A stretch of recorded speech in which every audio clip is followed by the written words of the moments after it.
Moi taas ja tervetuloa seuraamaan sitten tubular bind-off päättelytapaa. Eli tämä muistuttaa samaa kuin se tubular cast-on aloitustapa. Eli tämä oli se aloitus ja täältä näyttää se päättely. Eli idea on sama, että se näyttää tuommoiselta hyvin siistiltä tuo reuna.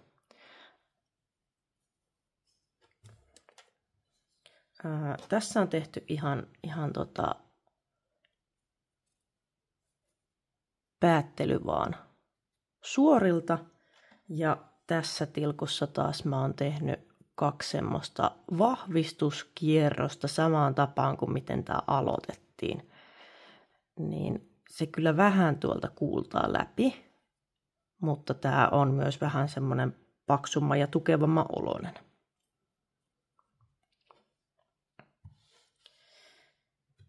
Ja tää on siitä vähän erilainen päättelytapa, että tähän tarvitaankin neula.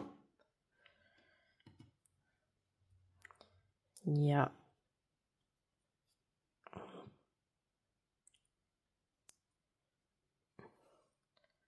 lanka.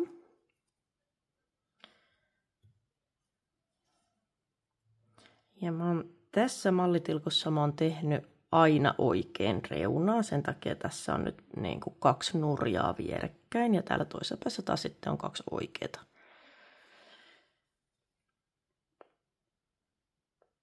Joten nyt me aloitetaan sillä, että mä otan tämän ekan ihan vaan tästä, niin kuin neuloisin sen nurin, otan sen tuolta samalla tavalla. Ja päästän puikolta ja vedän tämän langan tästä läpi.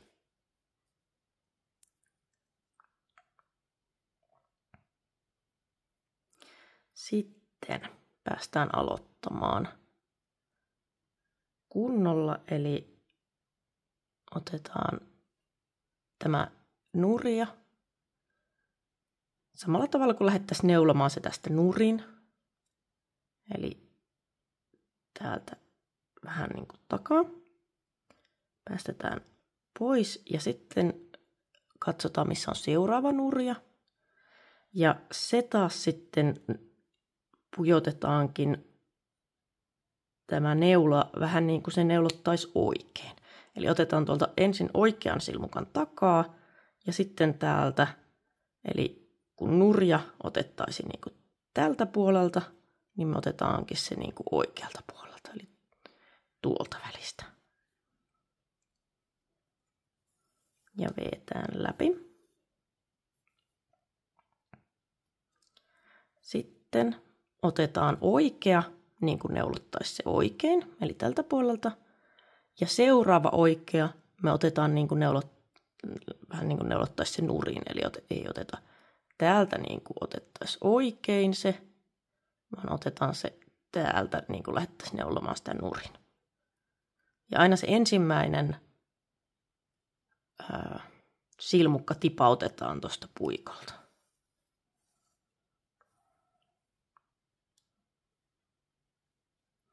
Sitten meillä on taas seuraavaksi nurja. Eli ensimmäinen nurja otettiin niin kuin nurin. Ja seuraava nurja otettiin takakautta.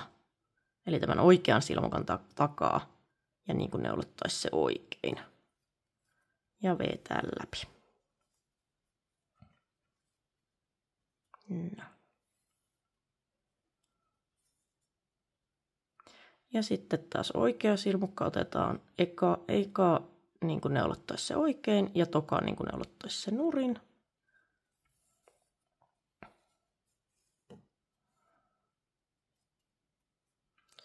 Nurjista otetaan ensimmäinen niin kuin neulottaisi se nurin ja seuraava nurja niin kuin neulottaisi se oikein.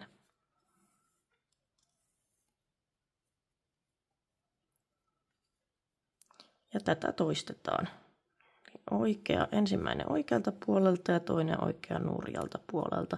Tämä on siis helppo muistaa aina, että lähtee sen ensimmäisen silmukan mukaan.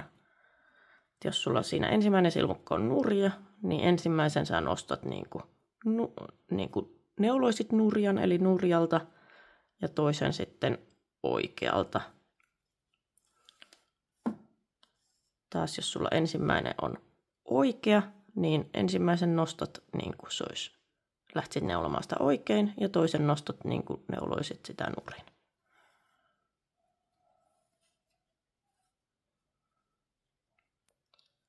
Ja näin se muodostuu meille sitten tänne tämä päättely.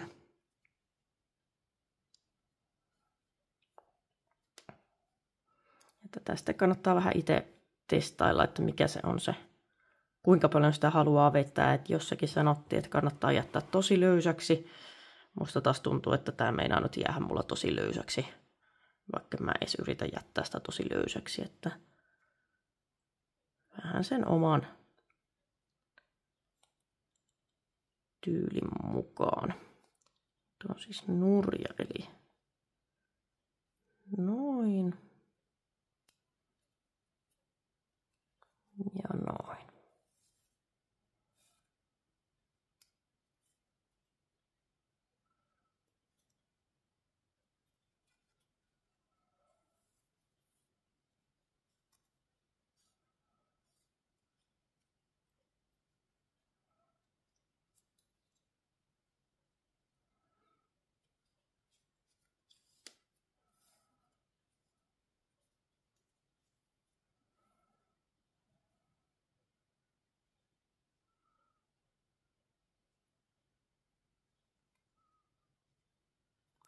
Samalla tyylillä loppuun asti sitten. Tällä lopussa tietenkin ne silmukat loppuu niin, että ei ole enää sitä paria, jonka kanssa sitä tehdä. Eli sitten sitä vaan vetään siitä läpi.